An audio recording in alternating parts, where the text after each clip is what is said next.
Hey everyone, I'm Fiona. This is my friend Bonnie, Hi, everyone. and I've known Bonnie since 2011. Yep. So we met actually in hand analysis class, and this is kind of a different thing that I'm talking about that we're going to be talking about on this channel.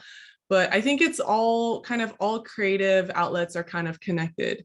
So we actually went to school to read hands.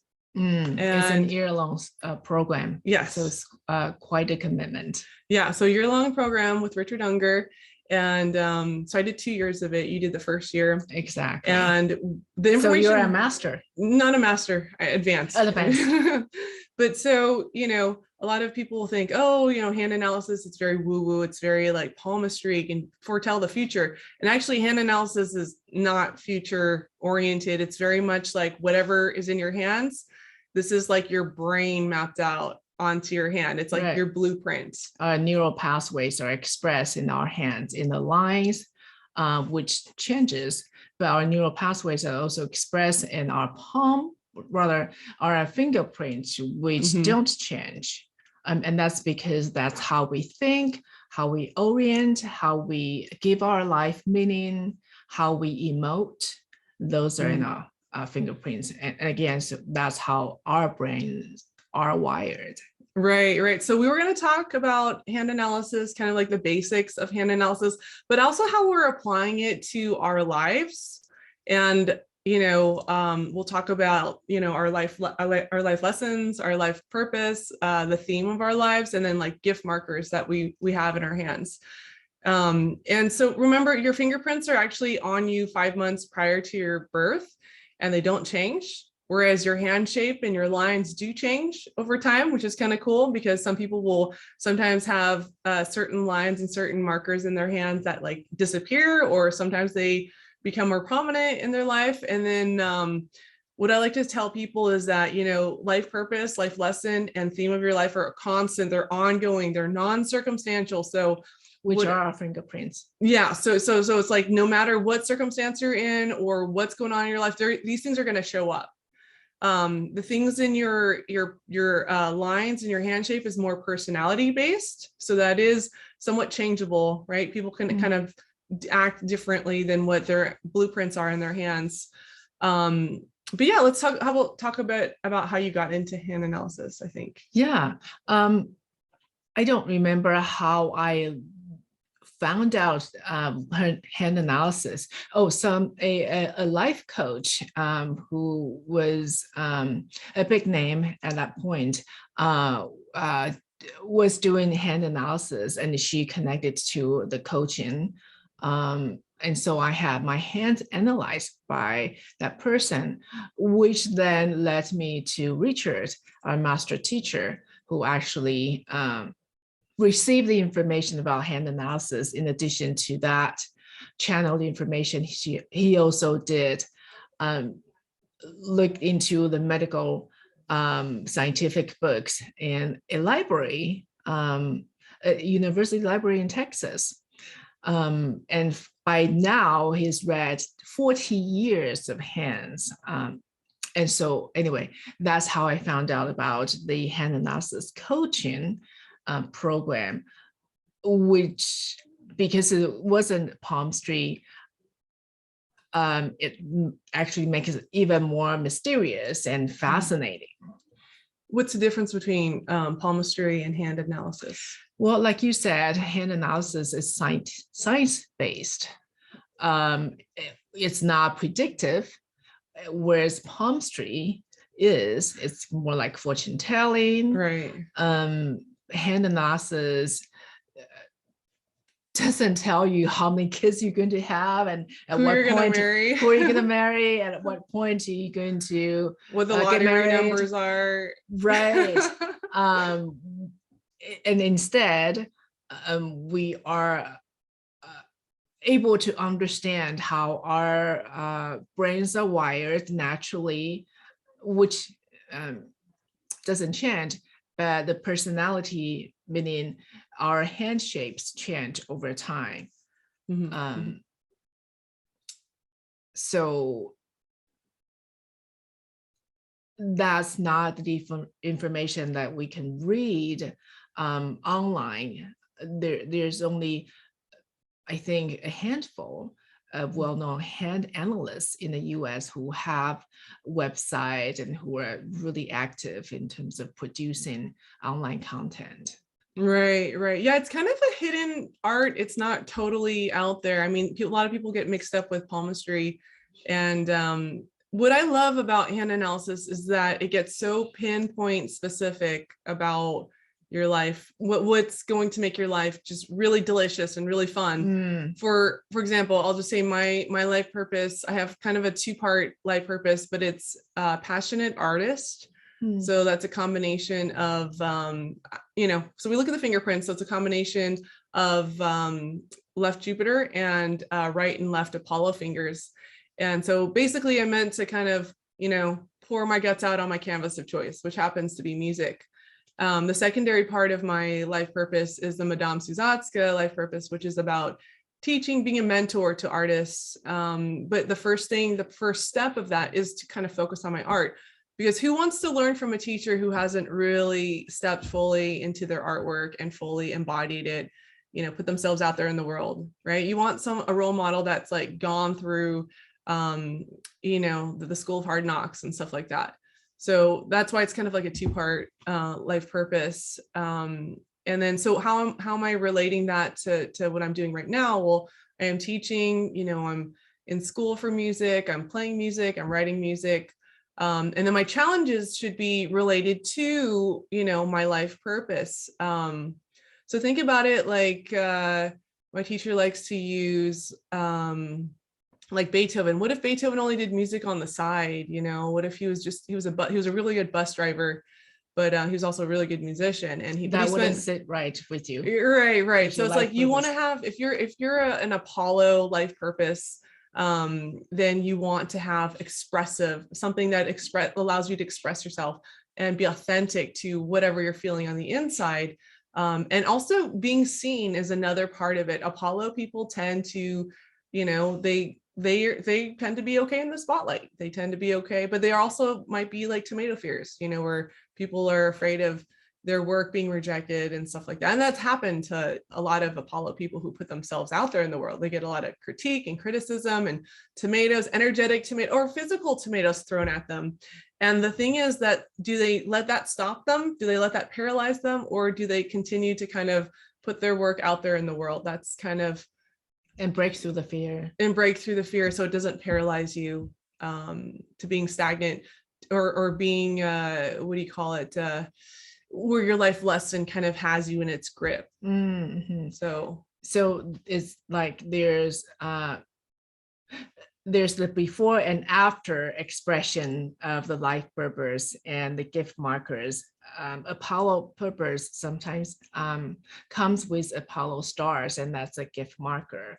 And when someone has the Apollo purpose, the tomato fear is the before picture and before experience, life experience, etc., and emotional footprint.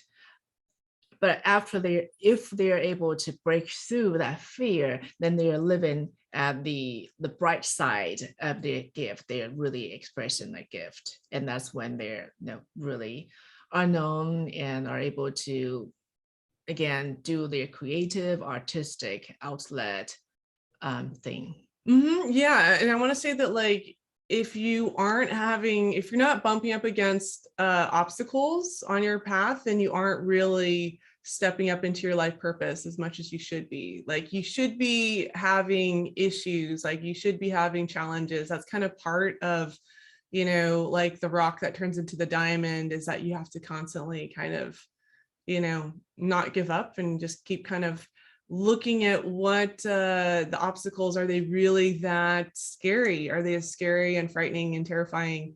Like, my life lesson is right Jupiter, so powerlessness, helplessness, overwhelm. It has to do with power. So you'll notice the fingers are named after the Greek gods, the Greek gods, so Jupiter, you know, has to do with power. And so when that is someone's life lesson, that means power does not come easily to you. You have to you probably, I can kind of think of a story like as a kid, I was probably the one that got picked on. And that's very true. I did get made fun of, I got picked on. And so I didn't have a lot of power to stand up for myself. I was kind of like the crybaby. I was kind of like the one that like have breakdowns and stuff. So do you want to talk about your life purpose and life lesson? Sure. And there's something that I also wanted to add when you're talking about the terminal fear and overcoming things and having to face the challenges in order to live out our true essence. Isn't that really fitting? Because that's human experience, right? And there are sometimes spiritual people who think that you're just going to live with bliss and there shouldn't be any struggles.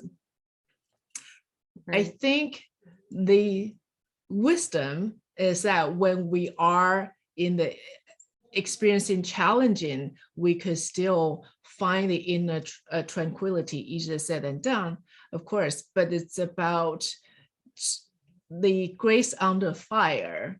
That experience, like, okay, so there's challenges, but I'm going to take care of my mental health, my emotional health, and self-care and self-compassion, so that I can stay and have that resilience and have that inner strength to break through, to get to the other side, so to speak.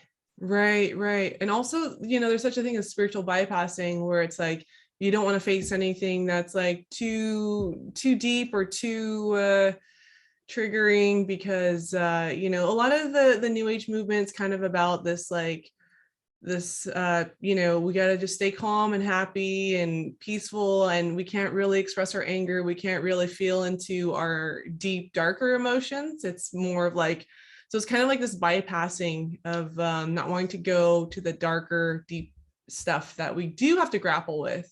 That could make the experience kind of superficial, and at some point, maybe at a traffic stop or a traffic jam, then that anger has to come out. Right. And it's also like, expressing it in a way that's authentic to what you're feeling, but also in a way that's appropriate and in the moment. I noticed that because when people tend to hold in their anger, it tends to come out like really explodes, almost like people shooting guns. So if you have an outlet, a way of expressing that anger, it's going to less build up in the system. And then it's going to be more of you just express it right then and there in the moment, and then it doesn't kind of build up in your system in the form of resentment. So, or our energy needs to be channeled. The creativity, the originality that some people have, that, well, everyone is creative, really. It's just how important it is to have a big outlet, and how often, how frequent they need to express that. As to anger, expressing our anger could be in an actual anger or rage exercise. De-rage exercise, punching on the pillow and screaming when you go out to the beach, a beach walk or a boardwalk place. When there's not a lot of people around, or you could go into the woods or wood forest or park to just scream without hurting your vocal cord. Or some other guided rage exercise. Punching pillows. Exercise can sometimes also help, like, I do kickboxing, so that's like a good outlet for my anger. But what is your life purpose? Yes. My life purpose is big shot healer in the spotlight and for the masses. That's one. And the other life purpose, similar, is a shaman. And so tell us a little bit about those life purposes. So these life purposes means that my purposes are my the fingerprints that express my purpose or purposes, or the right and left Apollos, and one of the Mercury, which is our pinky finger, and our the Apollo fingers are our ring fingers. And with shaman, it's people who have life purpose shamans, then they also have their life purpose on their left Saturn finger or fingerprint. Right. So it's a higher, so each fingerprint has a ranking. So the higher it is, and depending on what finger it is on, kind of determines your life purpose. And then the lower ranking fingerprints determine your life lesson. Is it the lowest fingerprint? Lowest ranking. Yeah. Lowest ranking. But yeah, so the shaman is kind of interesting thing, because I could see you doing that because you do the translation for people. So the shaman life purpose is very much about kind of going to the different realms, right? You know, you think about the shaman who kind of goes down the tunnel into the different dimensions of consciousness. So you're kind of, you know, able to kind of bring back the knowledge, the ancient wisdom, the knowledge to people, but you're kind of doing it through translation. You're the communicator, you know, between the realms of consciousness. When I was doing the interpretation in the past, my former life, and in terms of what I'm doing as a keynote speaker, my topic or what I'm sharing with my audience is mental health. And that's, you know, some people will refer to it as like the dark experiences, which I wouldn't use that word, it's dark, but they could pause challenges and things that really catapult us to the other side, or to be the better version of ourselves. And so that's the sort of the life in between, or a different kind of path. You could be in the valley and dealing with mental health issues, and then from there, through all sorts of different healing work and self-compassion, you get to the other side, or be on the peak or the plane of the life experiences, or your own expression, or your own chosen path of fulfillment. Yeah, but like as a shaman, it's kind of cool. It's kind of related to the Persephone, which is another gift marker in the hand. But you're kind of meant to kind of go into like the underworld and kind of grapple with the dark stuff, you know, stuff that like, you know, it's like the more in crisis someone is, that can kind of be like where you kind of tune in and you kind of know what to do, what procedures to do. You think about the shaman, he's only really going to be around if someone's sick, or if usually it's when someone's mentally not well, right? If you think about shaman and like the different cultures, they're usually there to kind of administer, you know, how can I help the soul get better? But also for physical ailments. Also physical, yeah. And the physical ailments in the olden days tend to be like really big challenges, just because of, you know, what technology and medicine were available back then. So any ailment was a big deal. And shamans were the people that were called, or medicine women were the people that were called to perform these, you know, medical and healing work. But also, and also goes hand in hand with, pun intended, with your impact in the healing arts. So, and this is our teacher's life purpose, was public impact in the healing arts. When you have the big shot, it kind of takes it to another step forward, or bigger step up. You know, think of like Tony Robbins, you think of like people that are in the big spotlight doing big things for the masses. Marianne Williamson. Yeah. So healers that are, you know, Mother Teresa, who else? Other big healers that have just reached a lot of people. I would consider Gandhi as one of those big shot healer. Oh, Louise Hayes too. Yeah. So being an inspirational psychological insight, you know, helping people kind of navigate their lives and being able to find meaning and helping them through whatever crises they're kind of going through. Mm-hmm. Yeah. So healers in the public eyes are people who are able to, through expressing their purpose and gift, they are able to impact or communicate with many people's hearts of the millions. Right. Yeah. So like, I guess we could talk about like how we're kind of using this information. Okay. To how we're using this information that's in our hand to help navigate our lives, our daily lives, or the bigger picture of our lives. So I kind of have to talk about gift markers. Yeah. Talk about one, because I have so many, okay. And two, I really benefited from the knowledge of learning about my and other people's gift markers, that you have 3 or more, right? Something like that.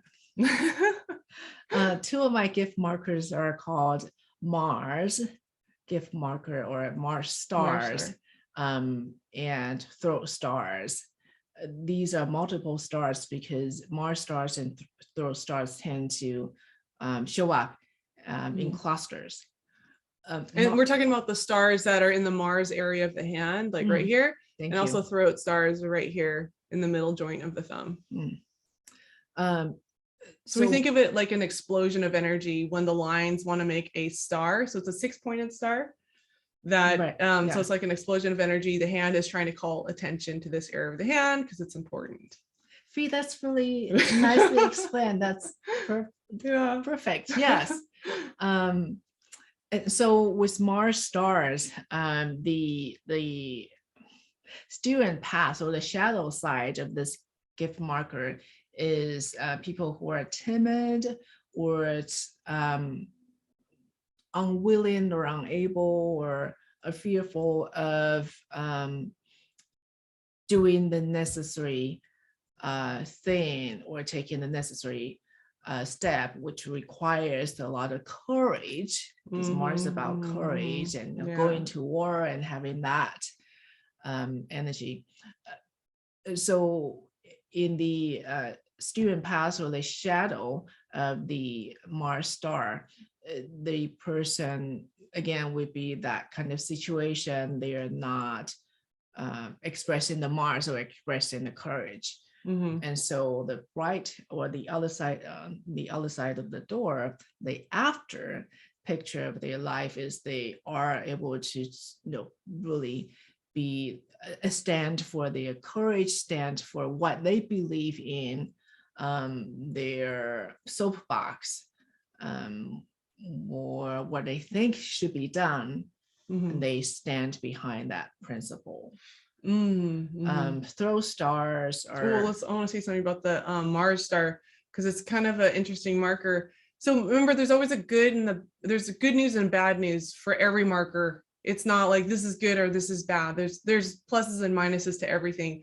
So with the Mars stars, like you have a lot of stamina and courage that's available to you, and you need something to kind of fight for. So I tend to see a lot of activists have Mars stars. I tend to see a lot of like freedom fighters, a lot of people that are really outspoken, using their First Amendment, just really speaking up. They have to fight for someone. They have to help, kind of spread information.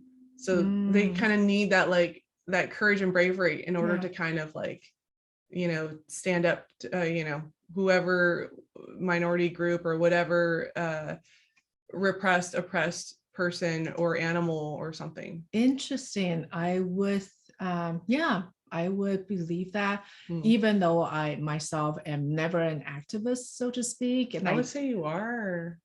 Yeah, you are. For what causes? Well, just in your public speaking, I think a lot of the topics that you've talked about are very, like bringing attention to this minority or this, if that's considered activist, I would say so. Yeah. Avant-garde idea, or being just willing to put myself out there, being quote unquote vulnerable, in order to help or be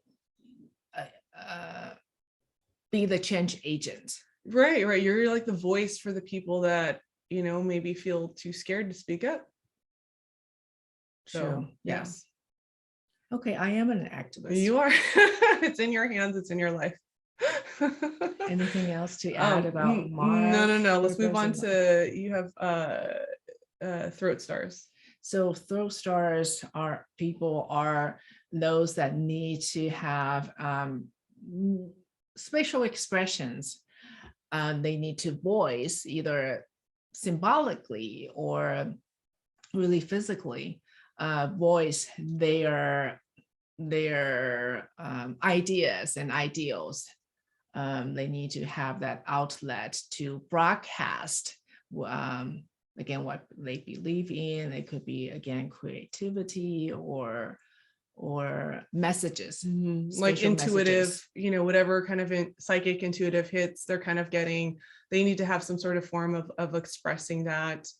One person in our class had like 3 of them, and he would have these dreams that would kind of be very foretelling of the future. It was almost like he dreamed he would dream something and then it would happen like a week later. And so he had to tell the people, but the people thought he was crazy. And then when it actually was confirmed, his dream, then he got taken more seriously, because it's like, when you have this gift, it's in your hands, it's in your life. And he couldn't help but you can't help it, right? Share the message. And this is how you're wired. So it's like, it doesn't mean you're actually doing it or not, but this is how you're wired. This is a very likely thing that you are doing. So yeah, so it's kind of like you have a public responsibility to the world to kind of voice whatever your intuitive hits are. Being a messenger in that way. And there's another gift marker or potentially life purpose that's in the Mercury or Pinky area, that has to do with messages and communications too, right? The Mercury stars or the lines of genius. Yeah. And then the healing medical stigmata. Yeah. Healer marker. Yeah. So that's another area where our communication purpose or the messenger purpose will show up in our hands. Yeah, under the Mercury finger. So Jupiter finger is your pointer finger, Saturn is your middle finger, Apollo is your 4th finger, your ring finger. Sorry, I'm talking in terms of piano. And then Mercury is your pinky finger, and then your thumb is just called your thumb. So I guess I can talk a little bit about I'm trying to think about, so I have a simian line, which is actually a straight line across the hand. And that's kind of combining, it's the energy of the head and the heart kind of combined into one line. So the plus side of it is that I can focus really intensely on one thing at a time. I have the binoculars on, I'm working till 4 a.m. in the morning on the project, usually some sort of music thing. I'm able to kind of push myself like a workhorse, like an ox, and just kind of get through the project, kind of push myself through it. On the downside though, it's blocked communication. So it's almost like, and this is something I've kind of had to work on with my teaching and explaining things, is because my brain can kind of jump ahead of steps, and I have to really kind of slow myself down and be very present with the steps that I'm doing, so that I'm not just kind of like, communicating in my own kind of language and people don't know what I'm doing or what I'm thinking or my intentions or anything like that. And then the other downside is that you can get a thought mixed up with a feeling and a feeling mixed up with a thought, which is kind of interesting because it's kind of like, the air and the water, the head and the heart kind of emotion. Am I feeling this or am I thinking this? And that's because this one straight line merges your emotional, your heart line and your head line. Right. And remember with hand analysis, it's not, you're just going to be a textbook version of this marker. You're going to be a conglomeration of many different elements. And the cool thing that I love about hand analysis is that there's a triangulation process where you have to kind of combine, what does it mean when this person has this type of headline and heart line, this type of hand shape, and then this life purpose? It just really paints the picture really clearly. For me, the simian line, so the straight line across, is kind of really helped in my music, of course, but it's also been a challenge with being able to communicate. But when the evolved simian person has really kind of broken things down and really taken time to really explain their mythology, methodology, they can actually have a special kind of communications ability because they kind of are able to really see things from many different angles and kind of break it down and be very methodical about it. Yeah, absolutely. That's how you're able to have many different groups of friends, because you're able to relate to them, you're able to communicate with them, and they're able to receive those kind of step-by-step messages you're trying to communicate to them, but really to the community, to the world. Yeah, I think we attract people that are like us, right? Our friends are going to be people that are like us. The music scene, I've had like my spiritual practice, I've had my exercise stuff that I do. So it's kind of like many different worlds kind of it's like I don't think I could just be happy doing one thing. Even though the simulant line is meant to kind of be very focused on one thing. I think that like because I have like a Persephone line is another healer marker. So it's like I need to be helping people. I need to help lost souls, right? I need to be kind of help them in terms of crisis. So there's like this desire to kind of help people beyond just teaching them technical stuff. How can music be used as a catalyst to help them heal, to turn something that's painful into something that's very beautiful? How can I help them? How can I be of service, to kind of help them be able to kind of flesh out ideas, musical ideas. But I think that the Apollo life purpose is kind of like, it doesn't matter if it's music or art or photography or cooking. I think it's kind of like your whole life is going to be a reflection of doing things, your own way, kind of adding your own touch to it. So, like our taste in fashion, or what our closet or wardrobe are like, what our shoes, what color our hair. Yeah, so it's kind of like an expression. It's an artistic expression. It's wanting to be unique, and Apollo people tend to be okay with being seen, but not all Apollo people, it's like your audience, they say if you have an Apollo life purpose, you're meant to be doing your artwork for an audience, and that audience could be 2 people, it could be 200 people, it could be 2 million people, it just kind of depends on where and there's other markers in the hand that can kind of show how big the audience that you can kind of handle. And the audience could go on. The audience could be those that are seeing you in person virtually, and having the seeds, and you're really facing them. But the audience could also be those that are reading your books. And so those are again, the blog, not again, but the bloggers, the authors and writers. These people, these creative type, also has audiences. Exactly. And they're putting their artwork out there in the world to be experienced. So, writing the book, putting their words out there, putting their message out there for the public to kind of benefit from. And there's also going to be people that don't like your artwork, that don't like what you're putting out in the world. But it's like, do you listen to those people that are telling you that this sucks, or do you maybe take a little bit of their advice if it feels like it's true, and then refine the product or the artwork that you're putting out there in the world? So, but I think the biggest thing is to kind of stay true, is to really, are you using your heart as a compass, but also like fully expressing yourself? Or can you stand back and say, hey, that piece of music or that sculpture really represents who I am and what I'm trying to express? Does it have the right shade of magenta and pink and purple, or does it need to be tweaked a little bit? So it's getting very specific about this. You can stand back and be like, this is me. This is expression of what's inside of me. Right? Yeah.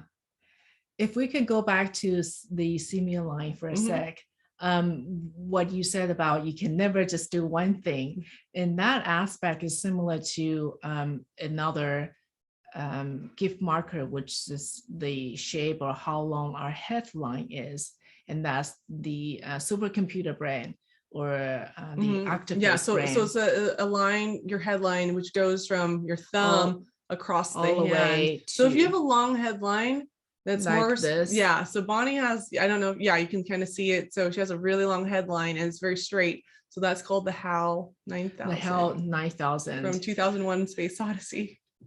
And so supercomputer brain. So this person also sometimes has the challenge of focusing on one thing. I tend to want to have like this project and that other project and this other project and something else cooking in the back burner, but not really back. Like I can feel the heat of the burner, and there's something else coming up in the pipeline. That's another project that gets me excited, because I could see what influence or positive influence rather that I can use that for, or how it could feed my soul. And all these things are because maybe I have the energy with the Mars stars, how I pumped the sandbox.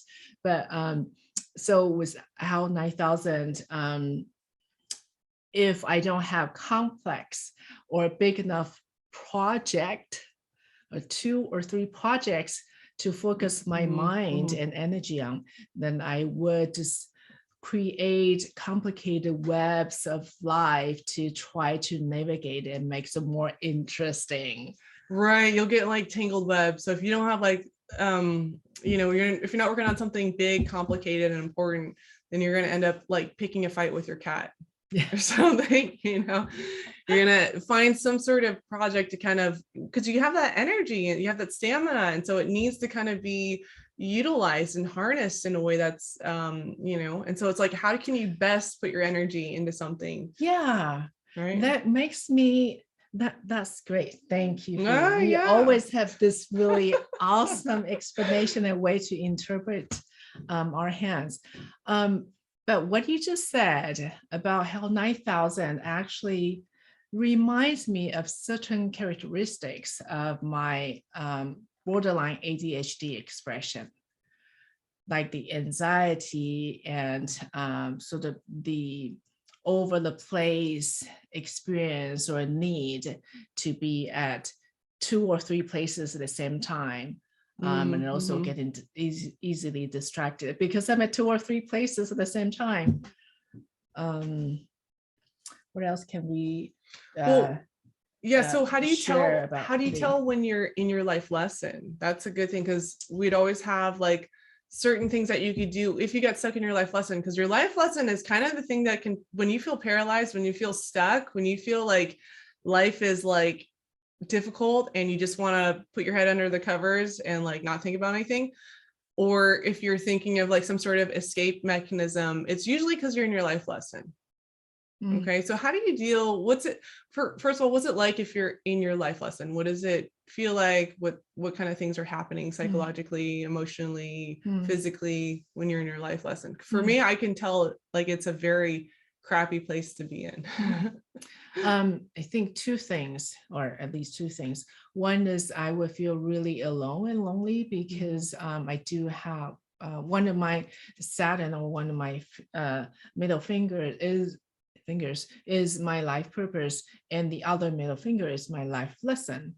And the other middle finger, that's the lowest ranking, meaning my life lesson, is having support, finding support, and being supportive, of course, right? But if I'm in my life lesson, then those are the times where I feel, again, alone and having to struggle and having to do everything myself. And then another scenario is when I feel deeply depressed, wanting to just shut down the world and hide under cover, not wanting to surface, to deal with hiding and not wanting to surface to deal with what's happening in the reality, because maybe when I feel really discouraged and frustrated, or when I'm not expressing, my originality or not delivering the message. Yeah, so it's good. So you can kind of tell like when you're in this slump, when you're in this life lesson, when the life lesson has you, in its grip, you can kind of, the more you're aware of it, the more you can be like, oh, I see what's going on here. I see the mechanism at place.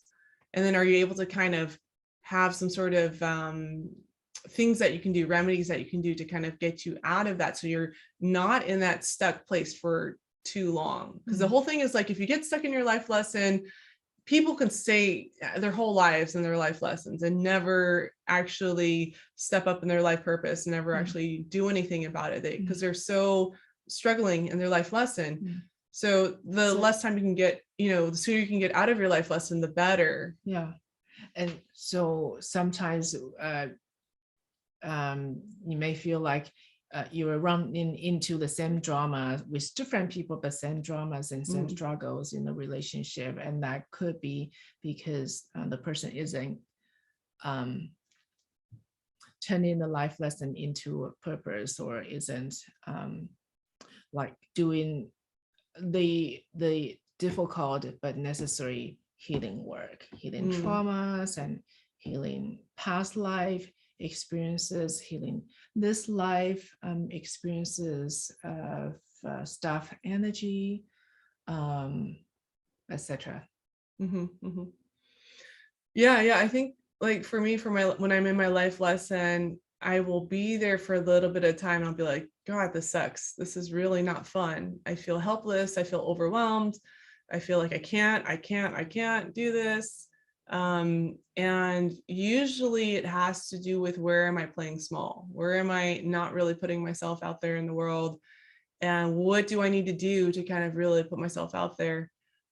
Usually with performing, if I can perform regularly, that's a really, I'm putting myself in the spotlight. But if I'm not, if for some reason I'm kind of not, and I'm getting distracted with the black box communication, not communicating and in a clear manner, it sucks. Like it's not fun. And so what I have to do, the remedies that I do, is I usually will take a break from what I'm doing. I'll have to kind of distance myself from music, and that's why I have exercise. That's why I have read books. That's why I go to movies, that kind of thing. But yeah, I have to kind of switch it up. It's almost like I have to kind of get away from the situation for a little while to kind of come back to it, or meditating. Are you hiking. kind of saying that to one way to get away, or one way to transform our life lesson is through self-care? Through self-care, through journaling, through self-reflection, through giving yourself a break. Maybe you need to be pampered. That's self-compassion. Self-compassion, yeah. Because sometimes it's like activities, it's like do, and then where do you actually stop and like give to yourself and recover? Because it's like, if you're running this race and you're not like recovering, it's just you're gonna run out of juice. So yeah, so self-care. What does self-care look like for you? Doing my yoga, playing with my cat, stepping out into my herbal garden, or the front yard with the roses, the backyard with the lavenders and fruit trees. So I think time with nature for me, and time spent with you talking about things we're both interested in, that we could maybe help people understand hand analysis and your music, healing work. These are my self-care. And going dancing. Dancing. I used to do tango and ballroom. Oh, nice. And I dance in the dark now. That's good. Well, it's getting out of your head and into your body. I mean, that's every healer thing I've done. I feel like it's getting out of our analyzers and getting into our bodies, so we can really feel what the body is trying, because the body is like, it has a lot of wisdom, and we tend to kind of put all our energy up in our head. So somatic healing, yes, very important. But yeah, I agree. I think that like for me, it's like journaling is really effective. listening to, I love sound healing stuff. I love, not listening to music. I love being around animals too is very healing. Except for cats. I'm allergic to cats. Yeah. But, going for a hike, hanging out with friends. Just doing stuff that I don't normally do on a day-to-day basis. Taking care of our bodies. Yeah. Like you go for a massage as well, right? Yeah. Mm-hmm. And I do, or sometimes I receive, sometimes I do it on myself. This somatic healing work called Qi Nei Tang, which is the energetic massaging of our internal organs.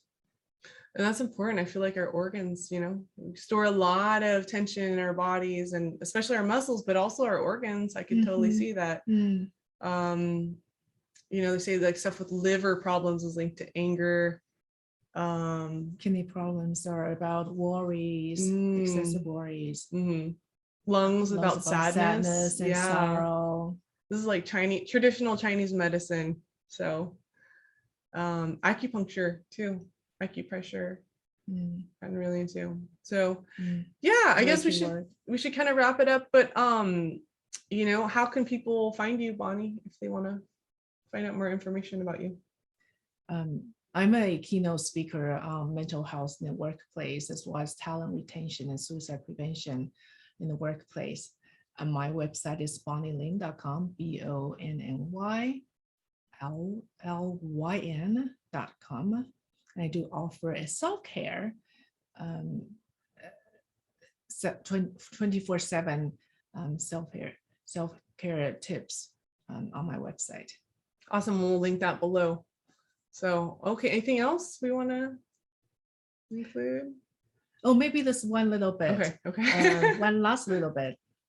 We're talking about somatic healing. I think it's also extra important because our hands are part of our physical body. Right. It's not out here that we're getting this life purpose and life lesson information, right? Right. And so taking care of our body is also taking care of our mental health and emotional health. Right. Oh yeah. It's all connected. Our teacher would always say, if it's in your hands, it's in your life. Hands, it's like your brain is mapped out on your hands. And how cool is that you have like a blueprint of your ideal soul's agenda, your life purpose right on your hands, your fingerprints. And it was there 5 months prior your birth. I just think that's so cool. And I didn't talk about how I got into hand analysis, but I was like, actually, I think it was like 18 or 19 when because I did a life coaching program way back at Institute of Psychology. I forget, it was in San Jose. Oh, okay. Interpersonal psychology, I think it was. Yeah, Institute of Interpersonal Psychology. And so part of the requirement was to get your hands read. And I remember getting it done by Todd Zimmerman. And I remember like it was so accurate. I was just like, oh, he just knew me. That's why the reading was so accurate. But I had no idea. Years later, I got a reading with Richard Unger. And then that's when I was like, oh, I'm going to do the program because this is way too cool. And I feel like there's just so much information. We're into like occult stuff, the stuff that's kind of hidden. That's not like, out there. Not a cult stuff, not right? A cult, just occult. Right. To clarify. Yeah. So hidden knowledge, stuff that's like, you have to kind of dig a little bit deeper. And like our teacher, he was like looking at going through the libraries, making the connections, the dots and stuff, and trying to really put together the system of hand analysis. And surprisingly, he has a simian line like me, and he also has a HAL 9000 like Bonny on the other hand. So he has the ability to kind of really tune in and have that kind of fanatical focus and excitement, on working on a project. And then also the being able to work on a big, complicated, kind of important project. To kind of have the multitasking kind of thing. And because of his drive and stamina, in ability to intensely work on this and study this, when he completed sort of the first phase, I don't know, the third phase of his study, he was able to just bring it out to the world and start educating, but he continues to, expand the knowledge trove or the treasure trove, Yeah. the insights. Yeah. Yeah. So I think that's about it. If you want to have us read your hands, we'd be happy to. You can just reach out to us. And thank you for listening in. All right. Bye, Take care.